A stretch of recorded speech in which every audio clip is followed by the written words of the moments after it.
Hi ನಮಸ್ಕಾರ ಯಾಶ್ವಿ ವ್ಲಾಗ್ಸ್ಗೆ ಸ್ವಾಗತ. ಇವತ್ತು ಮನೆಯಲ್ಲಿ ಸ್ವಲ್ಪ ಕಾರ್ಪೆಂಟರ್ ಕೆಲಸ ಇತ್ತು. ಹಾಗಾಗಿ ಕಿಚನ್ ಕಂಟೈನರ್ಸ್ನೆಲ್ಲ ಎತ್ತಿ ಶೆಲ್ಫ್ ಮೇಲೆ ಜೋಡಿಸಿದ್ದೆ. ಈ 2 ಕಿಚನ್ ಶೆಲ್ಫ್ನ ನಾನು ಗೋಡೆಗೆ ಹೊಡಿಸ್ಬೇಕಾಗಿತ್ತು. ಈ ಸ್ಟ್ಯಾಂಡ್ ಮೇಲೆ ಇಟ್ಟಿರೋದ್ರಿಂದ ಅದು ಓಡಾಡುವಾಗೆಲ್ಲ ಬೀಳ್ತಾ ಇತ್ತು.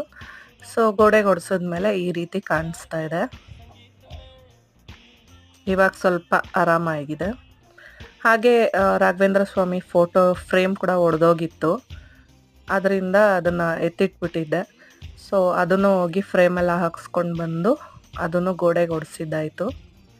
ಇಷ್ಟೆಲ್ಲ ಮಾಡೋಷ್ಟರಲ್ಲಿ ಅಮ್ಮು ಮಲ್ಕೊಂಡ್ಬಿಟ್ಟಿದ್ಲು. ಸೊ ಅವಳಿಗೇನು ಡಿಸ್ಟರ್ಬ್ ಆಗಬಾರ್ದು ಅಂತ ಆರಾಮಾಗಿ ಅಲ್ಲೇ ಮಲ್ಕೊಳಕ್ಕೆ ಬಿಟ್ಟೆ. ಅದಾದಮೇಲೆ ಸಾಯಂಕಾಲ ಸ್ನಾನ ಎಲ್ಲ ಮಾಡಿ ಪೂಜೆ ಎಲ್ಲ ಮಾಡಿದ್ಮೇಲೆ ಮನಸ್ಸಿಗೆ ತುಂಬ ಸಮಾಧಾನ ಆಯಿತು. ಆಫ್ಟರ್ ಲಾಂಗ್ ಟೈಮ್ ಈ ಫೋಟೋಗೆ ನಾನು ಪೂಜೆ